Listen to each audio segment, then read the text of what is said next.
Shalom, shalom. I want to begin this lesson by giving all praises, honor, and glory to Yahweh, Bahashim, Yahweh Shai, Bahashim, Rakak Wadash. I want to give double honors to the apostles and elders of Great Millstone who rule well. And shalom to the hopeful elect of the nation of Israel. I'm the brother Tazayar, and I want to do a lesson regarding Job, because last night I was reading some precepts in the book of Job, and I was meditating on the fact how the Lord tested him. The Lord tested his faith in a big way. Job had abundance. As to those that are watching and have read the book of Job and know his story, he had abundance. And the Lord, Satan, he let Satan get his hands on him, and he lost everything. He lost everything. And those of us, hopefully elect in these last days, we're getting ready to be tested as well. And that's how we can relate to Job, because the Lord's getting ready to test our faith as well. And we have to pray to have a spirit like Job had. He never went off. He never forsook the Lord. He took it like a man, and he got it back tenfold. So just how the Lord tested Job, he's getting ready to test us. He's gonna get ready to test our faith. The hour of temptation draweth near. You see the headlines. This is mainstream news now. World War III, the collapse of the dollar, the RFID microchip. This is all mainstream news now. But the Lord truly has this whole world blind. It's mainstream news, and these fucking dumbass Babylonians they don't see it. They think it's all a game, and it's funny, these scoffers. The Lord will smack them in the face real soon. They ain't gonna be scoffing much longer. But back to us, hopeful elect. We have to pray for a spirit like Job, because whatever the Lord tests us with, it can be losing everything you have. Some of us brothers do have abundance. And the way I look at it, if you have a roof over your head, you have a job, you have food, that is abundance to me. That's more than enough. Because we shouldn't be into vanity. We shouldn't we shouldn't lust for material things, because material things is bullshit. It's going to be destroyed regardless.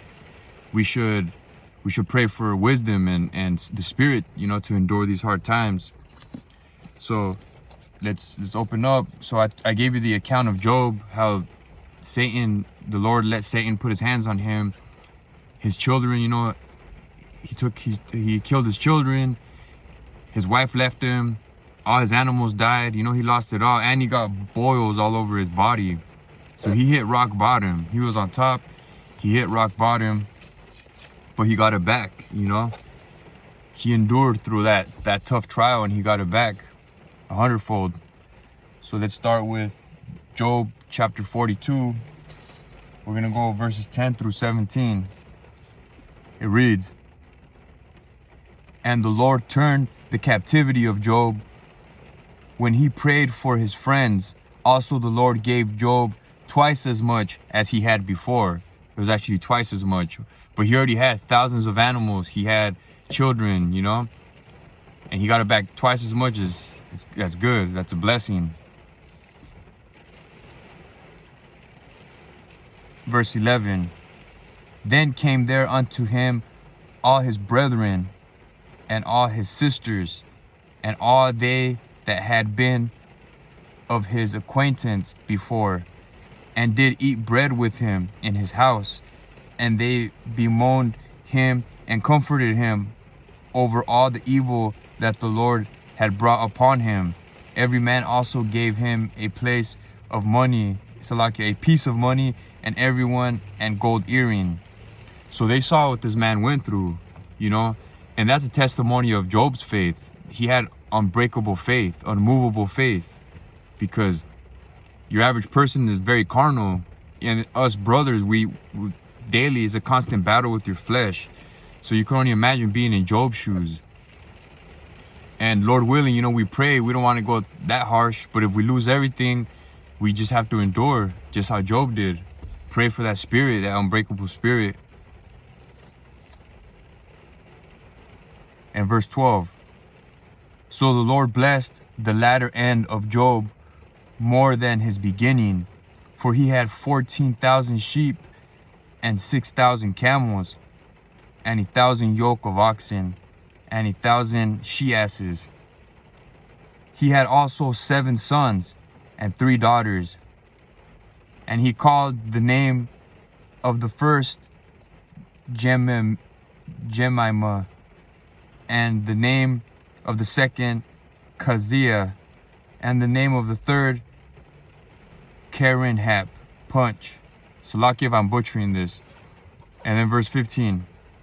And in all the land were no woman found so fair as the daughters of Job, and their father gave them inheritance among their brethren. So the Lord, you know, he killed his first children, but he blessed them with more children and beautiful children. Because you have to understand, you can't be emotional in this thing. If the Lord judges you, most likely you did something to offend him in a previous life. And if you understand death, they're not really, it's just a transition back to the spirit world. They'll be back. And it's a beautiful thing that us brothers have the eyes to see this. And you have to really contemplate the fact that the Lord can take your children from you in these times. They can get taken out by the famine or the sword, but he could leave you, you know what I mean, to endure to the end. So you have to really meditate upon these things. And if you, like the brothers say, know what you got yourself into in this truth. Know what you got yourself into, because it's going to take everything you have to make it to that chariot. And Lord willing, we do. And verse 16. After this lived Job 140 years, and saw his sons and his sons' sons, even 4 generations. So Job died being old and full of days. So that's how the Lord blessed Job. He tested him. He gave him a hell of a test. And that's a beautiful story. That's something we can relate to, because you see how Russia, which is Magog, is already threatening with nuclear warfare. And that's World War III. My sword, in the book of Isaiah, my sword shall be bathed in heaven and fall down upon Idumea. So we see the missiles. The apostles and elders of Great Millstone have been prophesying for over 30 years that the missiles is what's going to destroy Babylon the Great, America. And we see it, you know, the mark of the beast, the RFID microchip. They've been prophesying for 30 plus years. People scoffed. Shit, they ain't scoffing no more. So we're definitely going to be tried, man. We pray that the Lord gives the spirit to refuse that chip. We don't plan on taking that chip. We plan on putting all our faith in Yahweh Bashim Yahushai. And we get comfort through these scriptures, just like the account of Job, that we're going to get it back in the kingdom of heaven. Our suffering is not going to be in vain. This work we're doing is not going to be in vain. So, staying in the book of Job, there were some other precepts, because there's a lot of parables he talks about. Let's go to chapter 5.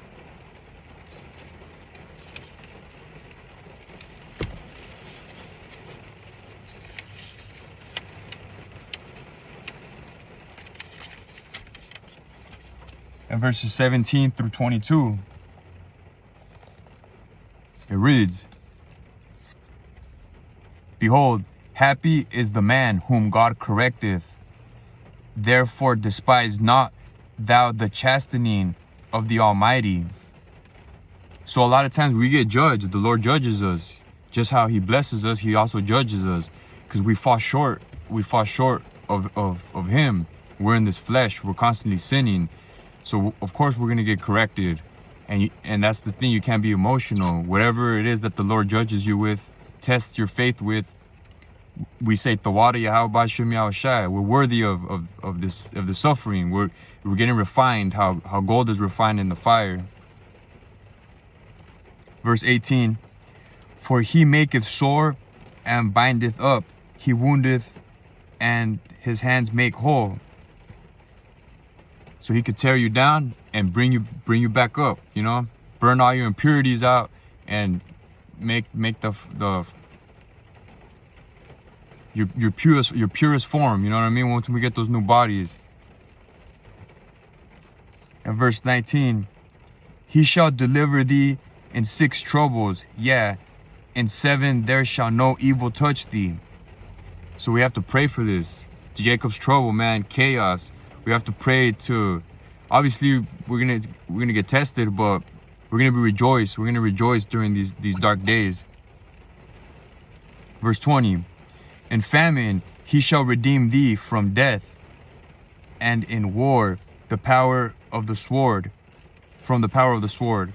Verse 21, thou shalt be hid from the scourge of the tongue, neither shalt thou be afraid of destruction when it cometh. Man, it's coming. That destruction is coming. America's through. America's going to be destroyed, and we're going to be in the midst of that destruction up until those missiles. Then, Lord willing, we get beamed up. And verse 22, at destruction and famine thou shalt laugh, neither shalt thou be afraid of the beasts of the earth. So that was the point. Let me read that again. At destruction and famine thou shalt laugh, neither shalt thou be afraid of the beasts of the earth. So we clearly see famine is coming, destruction is coming, but wisdom and knowledge shall be the stability of thy times. We have this word. This word is going to keep us sane. While everybody's bugging out, this word is going to keep us rooted and grounded. And I recently saw a video yesterday of one of the brothers from Great Millstone was saying, we're gonna a reason we're gonna rejoice during these times, during chaos, is because we know the kingdom of heaven is at hand. We're gonna, every day that passes by is a day closer to Yahushai's return, a day closer to the kingdom. So that's what's gonna help us keep us sane, you know, keep us from